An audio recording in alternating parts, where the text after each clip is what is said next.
Welcome to this explainer.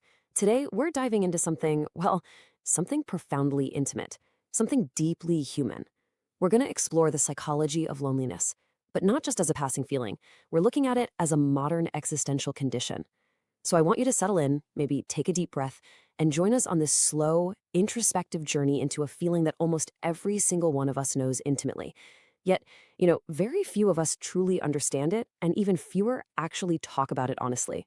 Have you ever noticed that there's a particular kind of silence that has absolutely nothing to do with sound?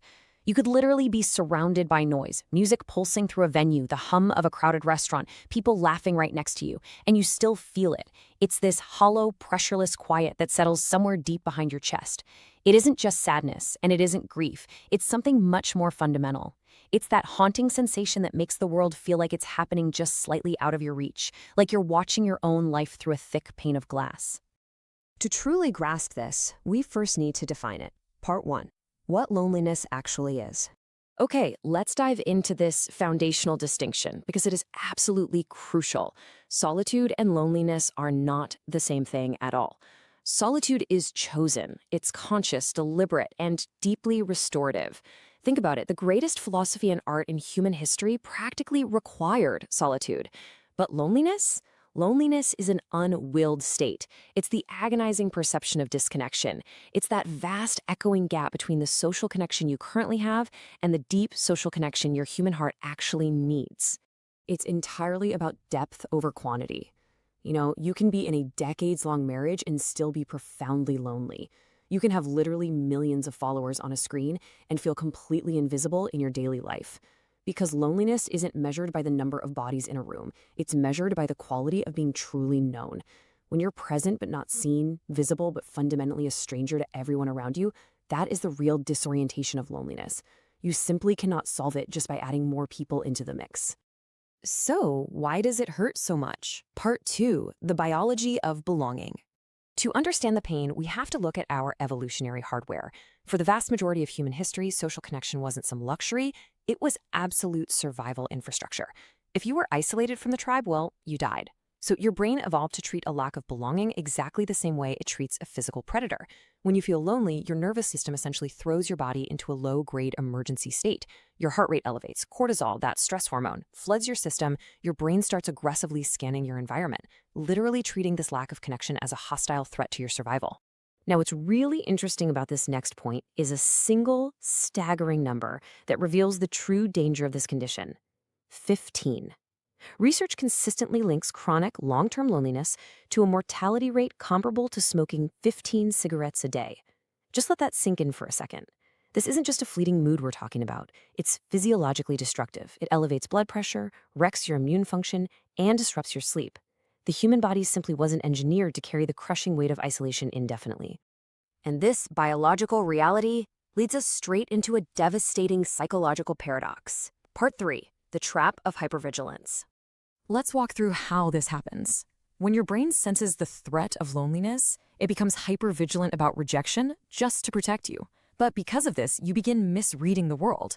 Say a friend takes a few hours to text back. Your lonely brain interprets that delay as indifference. A completely neutral facial expression is suddenly seen as cold or hostile. To protect yourself from this perceived rejection, you subconsciously put up walls. You withdraw. And what happens? Other people sense that withdrawal, they feel the tension, and they pull back in return. So your nervous system, doing its job perfectly to protect you, has actually just created a self-fulfilling downward spiral that only deepens your isolation. To understand how to live with this, we actually need to look beyond biology. Part 4, the philosophical dimension. The poet Rainer Maria Rilke offered this really profound reframing. He wrote, "Perhaps all the loneliness we experience in life is not empty, but full of something we have not yet learned to receive."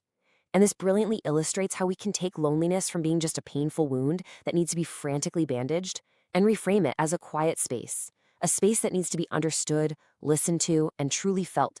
Because ultimately, loneliness tells the truth. It's an honest, unvarnished signal of what a human being genuinely requires. Think about how much energy we spend performing contentment, numbing ourselves with endless scrolling, hiding behind relentless productivity, all just to avoid sitting still long enough to actually feel it. But this feeling, it cuts through all of that noise. It demands real contact. It demands real recognition, which makes our current reality deeply tragic. Part 5, the modern connection paradox. Let's move to how this builds into our modern worlds. We are living in the most historically connected era of human civilization, right? Yet loneliness rates have literally never been higher. The architecture of modern life gives us infinite tools to broadcast ourselves. It's optimized for breadth, for reaching thousands of screens. But genuine connection, that cannot be scaled. Genuine connection requires depth. It requires the warmth of physical proximity. It requires the awkward pauses in conversation and the comfortable, accumulated silence between two people who actually truly know each other. A notification or a perfectly curated photo just cannot replicate the irreplaceable textures of a real human encounter. And we really must confront a difficult reality here. The systems surrounding us were not designed to cure our loneliness. They were designed for compulsive engagement, the click, the scroll, that desperate refresh at 2 in the morning. The most isolated human, sitting alone in a dark room, searching for a simulation of connection, is very often the most profitable user for these platforms. Our modern infrastructure literally monetizes our isolation rather than solving it. So what does this all mean? How do we move forward when the world is built this way?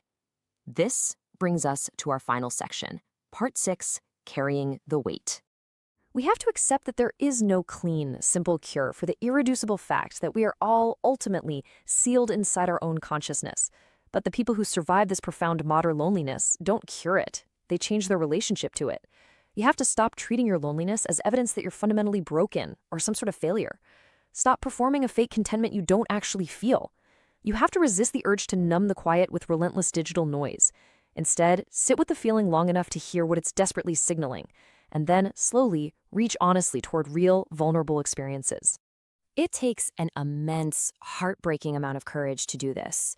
It's the quiet decision to remain open in a world that makes closing yourself off far, far easier.